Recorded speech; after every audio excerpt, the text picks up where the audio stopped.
Então, vamos lá. Agora nós vamos estudar, continuar estudando, né, na verdade, os direitos da personalidade. Essa matéria, gente, é um pouco extensa, nós vamos permanecer nela durante, acredito eu, todo esse mês de abril, tá? Então, vamos lá. Direitos da personalidade. Na aula passada, nós vimos que os direitos da personalidade são direitos subjetivos, extrapatrimoniais, que titularizam relações jurídicas existenciais e que são todos aqueles necessários e indispensáveis para que tenhamos uma vida digna. Vimos que vida digna tem por base o princípio fundamental, que é um princípio constitucional, que é o princípio da dignidade da pessoa humana, que esse princípio é a base de sustentação dos direitos da personalidade e, consequentemente, nós estamos estudando aqui no Código Civil alguns exemplos de direitos da personalidade. O rol do Código Civil nós vimos na aula passada. Não é um rol taxativo, é um rol exemplificativo. Então, tudo aquilo que eu preciso, tudo aquilo que for necessário para que eu exerça a minha vida de forma digna, para que eu tenha direito a uma vida digna, é classificado como direito da personalidade. Então, são direitos fundamentais, são direitos extrapatrimoniais, são direitos indisponíveis, são direitos essenciais para que nós tenhamos o direito a viver de maneira digna, de forma digna, correto? Vimos também as suas principais características, vimos a possível colisão entre direitos da personalidade e direitos fundamentais e como soluciona essa colisão. E hoje, aqui, nós vamos estudar a proteção, a tutela jurídica desses direitos da personalidade. E vamos então responder através desse vídeo o questionamento que nós fizemos na atividade passada. Então, sempre nós vamos responder os questionamentos através da nossa videoaula, ok? Então, vamos lá.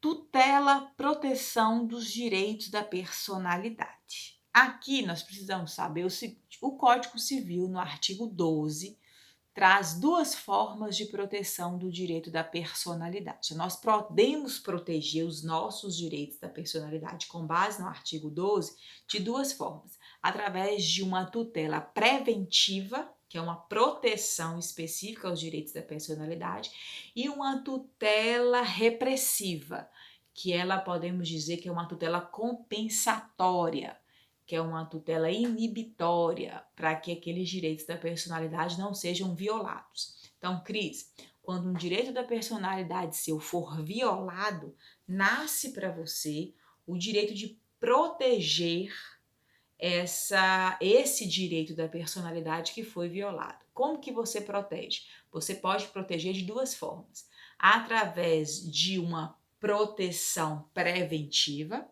onde você vai pleitear que cesse a violação a um direito da personalidade, que pare aquela violação a um direito da personalidade, e pode também, nessa mesma ação judicial em que você pede para cessar a violação a um direito da personalidade, você pode também pedir uma proteção repressiva a essa violação, ou seja, uma tutela compensatória, uma tutela inibitória, para que aquilo não ocorra mais.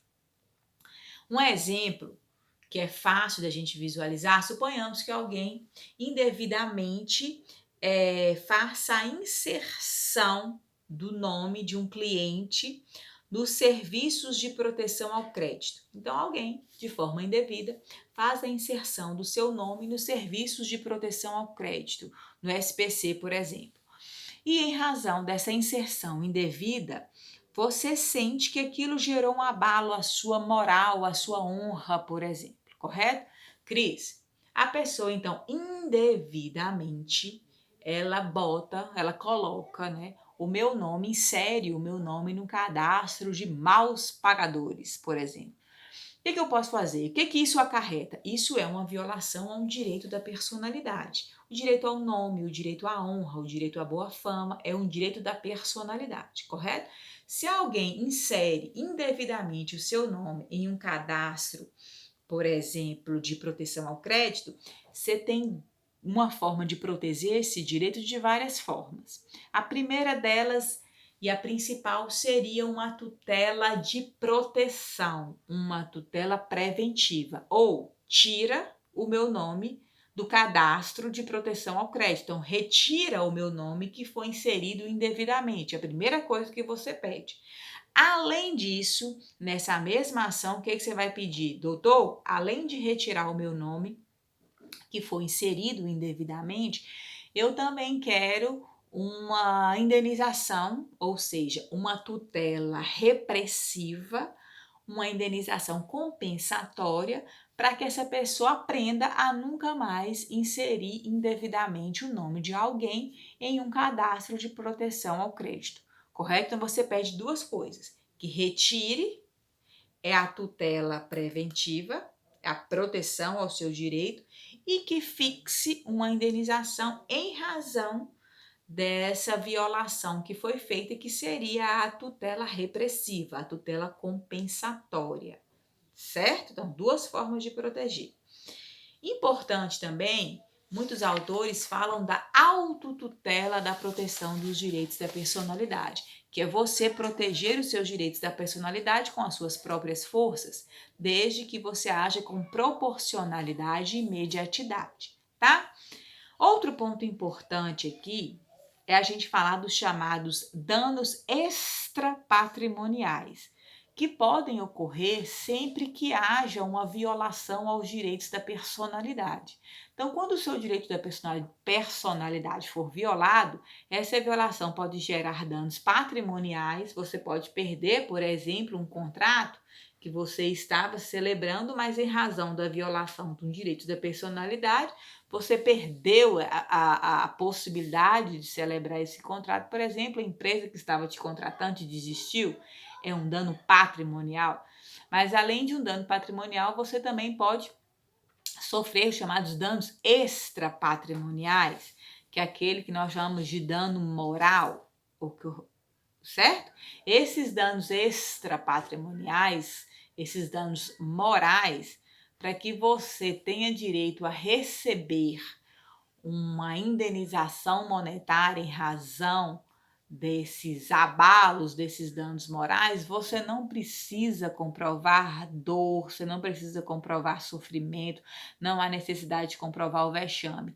A simples violação de um direito da personalidade, se essa violação gera um dano moral, se essa violação gera então um dano extrapatrimonial, nasce para você, vítima, o direito a pleitear uma indenização em razão desse dano moral que foi gerado, certo? Então, nos direitos da personalidade, a simples violação de um direito da personalidade já gera à vítima, aquele que sofreu a violação, o direito a pleitear uma indenização tanto pelos danos materiais, danos patrimoniais, quanto pelos danos morais, que são danos extrapatrimoniais.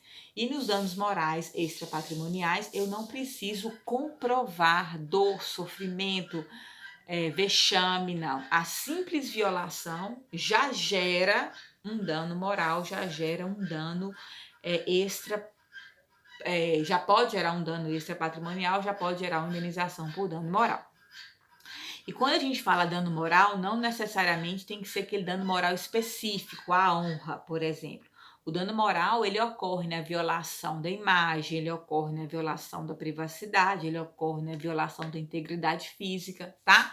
Gerou dano moral, gerou dano extrapatrimonial, você tem o direito de pleitear a indenização monetária em razão disso.